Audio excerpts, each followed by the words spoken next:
If you're Gen X, there's a good chance your joints have started speaking up. Maybe it's your knees when you stand after sitting too long. Maybe it's your hips first thing in the morning, or your shoulders when you reach for something that used to feel effortless. On today's episode, we're going to talk about midlife joint issues, what to look out for, and what to do about it. I'm Jay, and this is Somnilopod.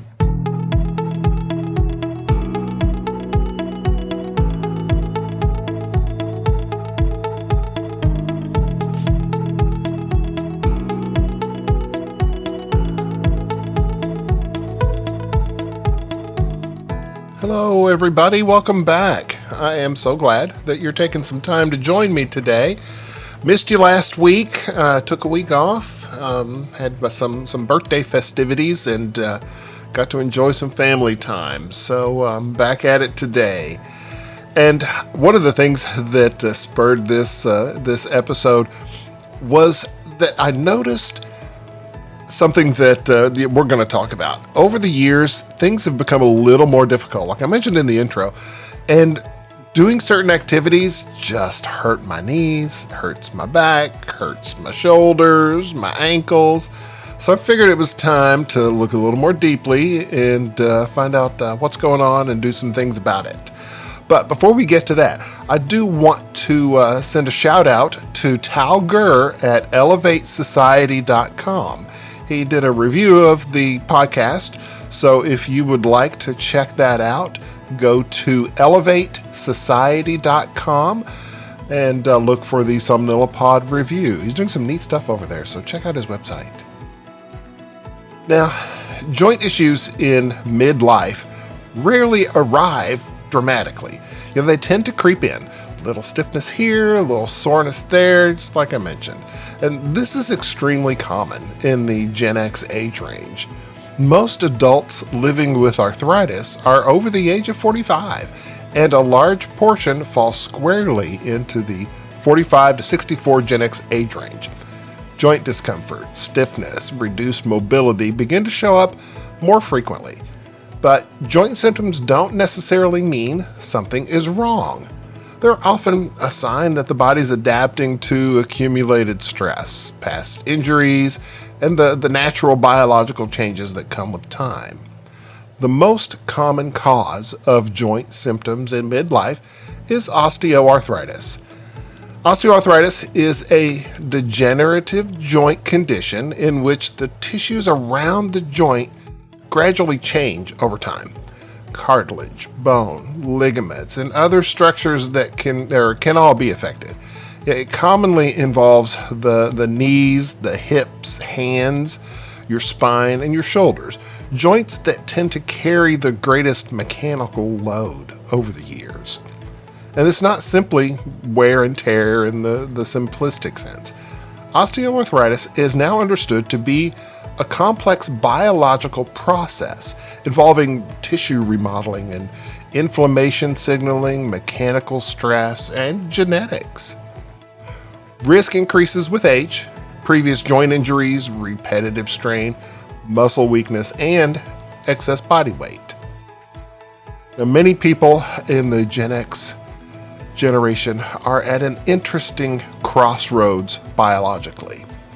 We're physically active in earlier decades, sports, physically demanding jobs, running after children, long commutes, yard work, long stretches, sitting at your desk once your career became a little more established. Some joints have absorbed decades of cumulative load. Others are simply dealing with the reality that tissue recovery is slower than it once was. There is also an important cycle that often develops in midlife joint health. Pain can lead to less movement. Less movement can lead to reduced muscle strength and joint stability. Reduced support can increase stiffness and discomfort, and then discomfort can reduce confidence in movement. Over time, cycle can quietly narrow a person's activity level. It can even be a major cause of insomnia and or sleep disruption in some people. Chronic stiffness leading to delayed sleep onset and reduced overall sleep time. Our goal here is not to eliminate all discomfort. As my mother was wont to say, little pain never hurt anybody. But we want to prevent the cycle from accelerating. The encouraging news is that joint function often responds very well to consistent, moderate intervention. So let's talk about some things that we can do to counteract some of those common joint issues in midlife. One of the most powerful ways to support joint health is to strengthen the muscles that surround and stabilize the joint. Muscles act as shock absorbers. Strong quadriceps support the knee. Strong glutes stabilize your hips and your spine. Strong core muscles reduce the strain on your lower back. When muscles are conditioned, they help redistribute the force more evenly across joint surfaces. And research consistently shows that regular physical activity can reduce pain and improve function in people with osteoarthritis.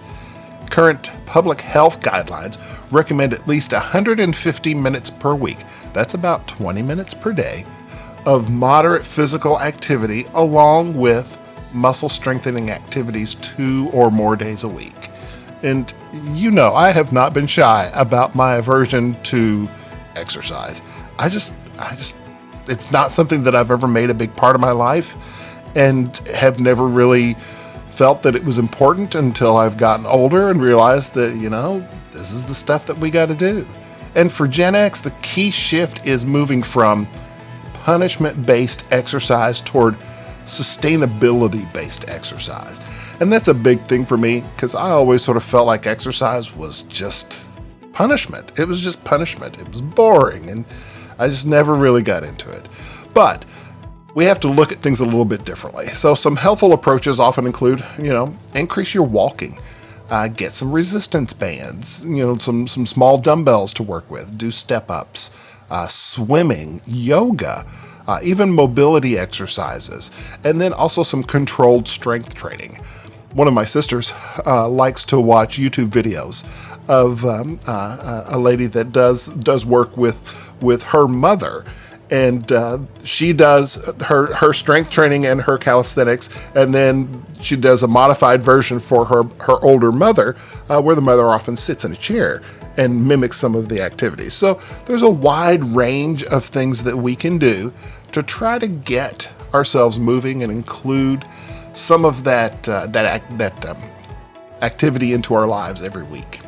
And consistency matters more than the intensity. Your joints often prefer steady input rather than occasional extremes. And if you're already starting to feel some joint pain, being really intense about it is going to just discourage you because it's going to hurt. So small steps, maybe start out slow. A simple shift in your mindset helps. Train for the ability to keep moving 10 years from now, not just the ability to push hard this week. Also, weight management can significantly influence joint stress, particularly the knees and hips. Even modest reductions in body weight have been associated with improvements in joint discomfort and function. And this is not about chasing unrealistic standards. It's about mechanical load. Joints experience force with every step, every stair, every rise from the chair. When the total load is reduced, even slightly, joints are often going to respond with less irritation. And some helpful strategies to lose weight may include, prioritizing your protein intake, which we've talked about recently, emphasizing some whole foods in your lives, get a hold of the ultra-processed foods in your life and moderate some of that stuff. Keep your blood sugar patterns stable. Try to support your muscle mass and stay active, even if it's at a low intensity. These patterns also support metabolic health, which may indirectly influence the inflammatory signaling within your body. Importantly, progress does not require perfection. Small, sustainable adjustments tend to outperform short bursts of extreme effort. Now, not all joint pain is simple mechanical osteoarthritis. Certain symptoms suggest that a medical evaluation may be helpful.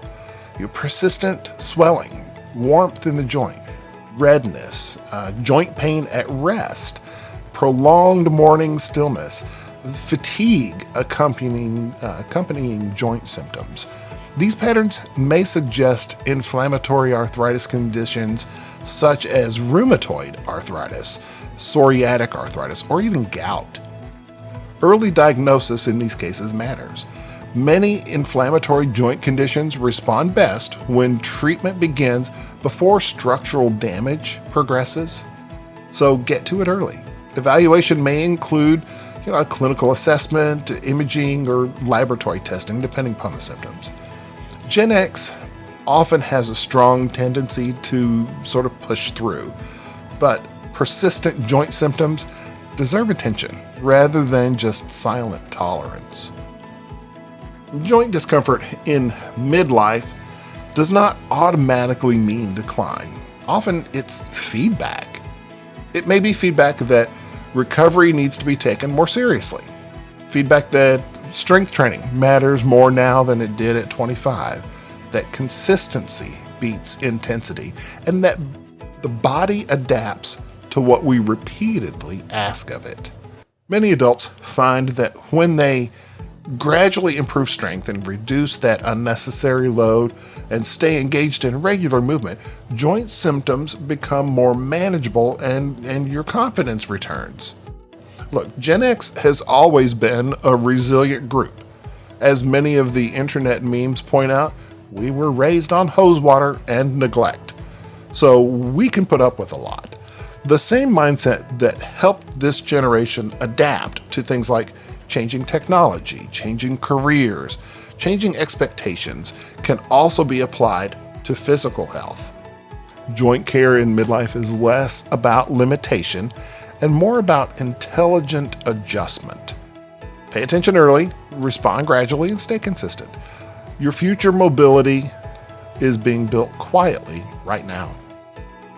I hope this has been good for you. If you've learned something, let me know. You can touch base with me at j@somnilopod.com or hit me up on any of the socials on YouTube or Facebook. Speaking of YouTube, if you would like to check that out, I offer some more content over there. So if you are so inclined, check it out and subscribe and like. It's totally free, but it does help me. So until we talk again, please remember to make sleep a priority. Thanks so much.